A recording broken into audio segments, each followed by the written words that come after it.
Sean, Diddy, Combs, 10 key takeaways from our 6-month investigation. Combs' history of abuse allegedly dates back to college, according to several Howard University classmates. Rolling Stone.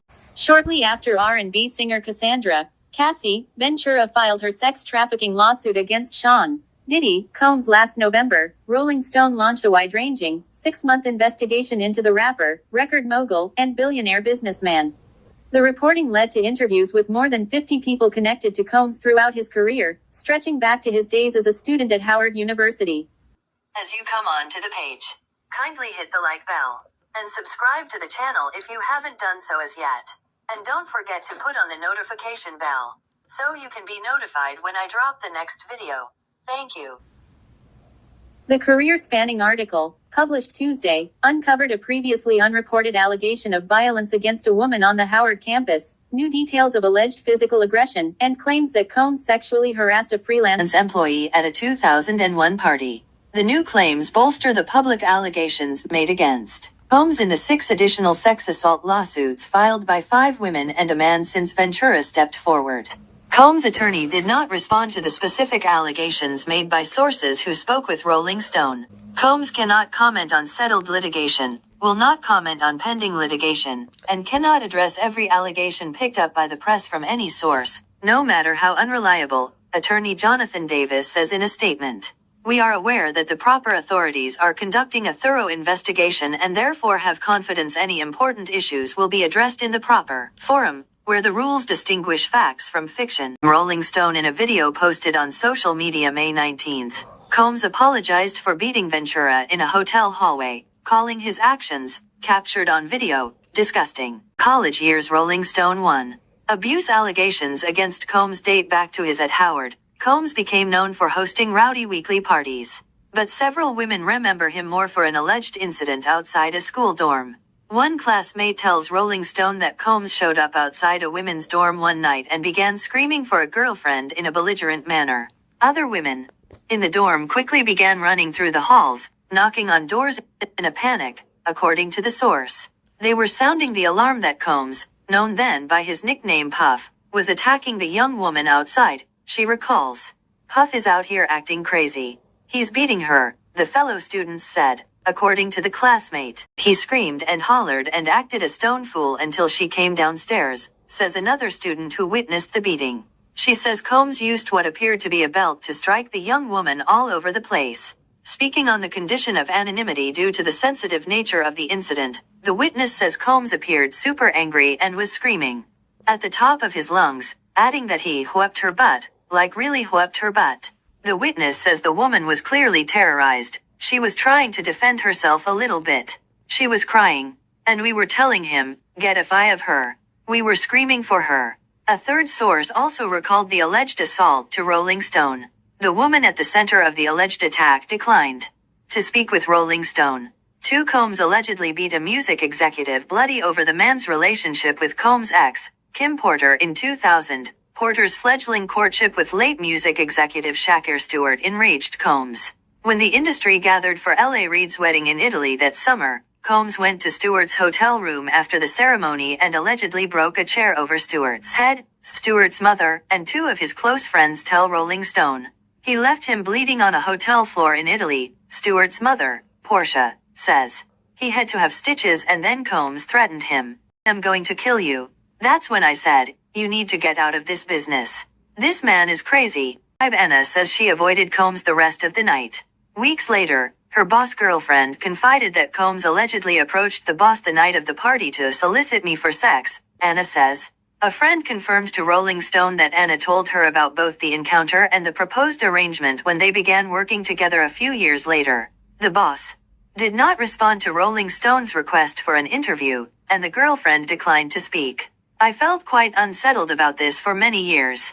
When people ask me about my days at Bad Boy, it's just overshadowed by his crap, Anna says, adding that Combs treated her as though she existed to accommodate his whims. 4. Combs allegedly attacked a woman inside Bad Boy's offices, Burroughs says.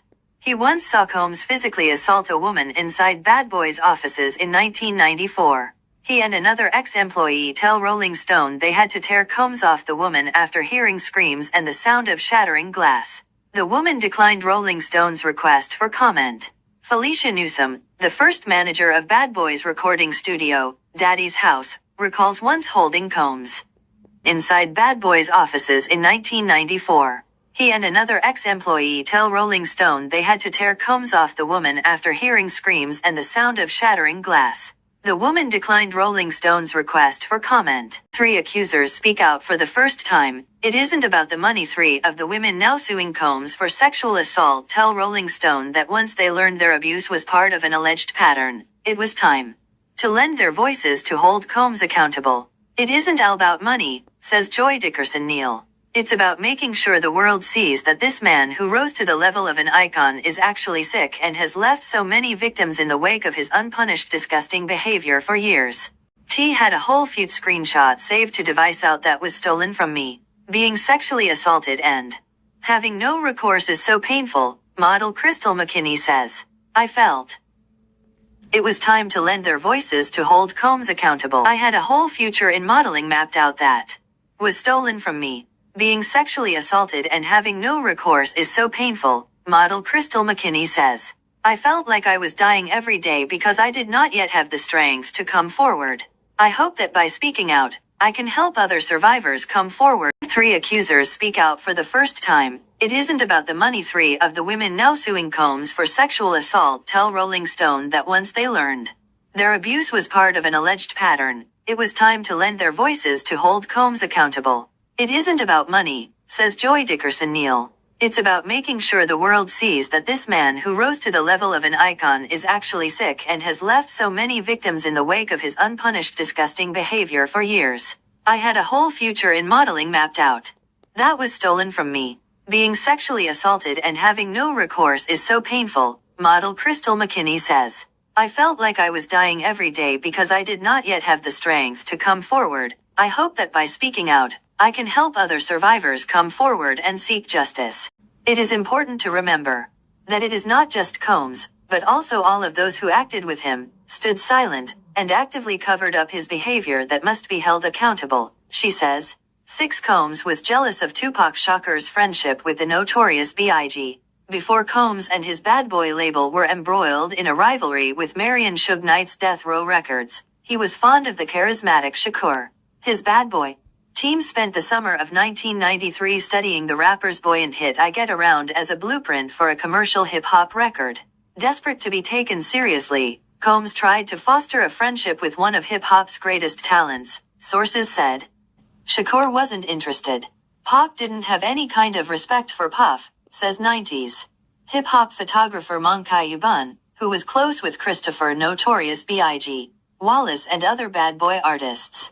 To Shakur and even Wallace, Bun says, Combs was a corny executive. Instead, according to Bad Boy ex-president Kirk Burroughs, Shakur bonded with Wallace, whom he viewed as his peer. As a result, he says, referring to Combs, there was someone on the sidelines jealous, not wanting that friendship to happen. Combs quickly sought the spotlight after Biggie's death at 98, just 2 weeks after Wallace was murdered in March 1997. Combs ordered Lois Brookshire, the former director of publicity for Arista and Bad Boy, to focus all efforts on Wallace's upcoming album, Life After Death. Combs denied Brookshire's request for time off to process her grief and instead demanded she work until the album was number 1. Top 10, she recalls. It sold nearly 700,000 copies in its first week.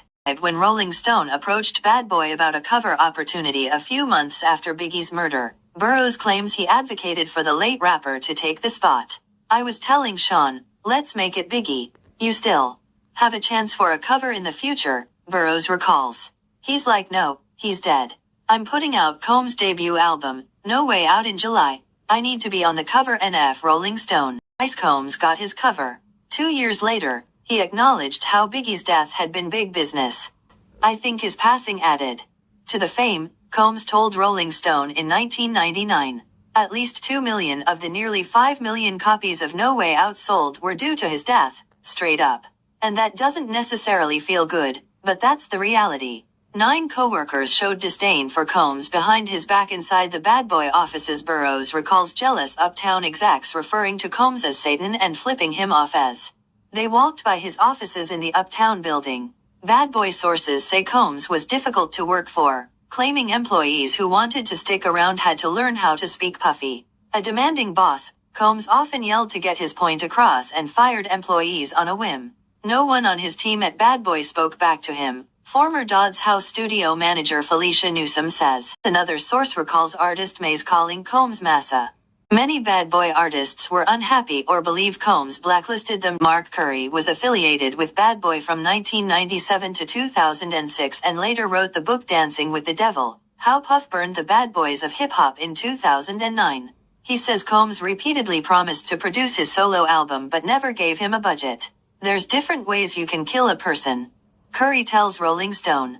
You can kill them by the experience. You can physically kill them. I've noticed him kill a lot of people's spirits. Some who left Combs worried he might try to expel them from the industry altogether. Brooklyn rapper Lene's Bob's Bunny Wiley of Combs' MTV reality show Making the Band says she was blackballed after leaving the label.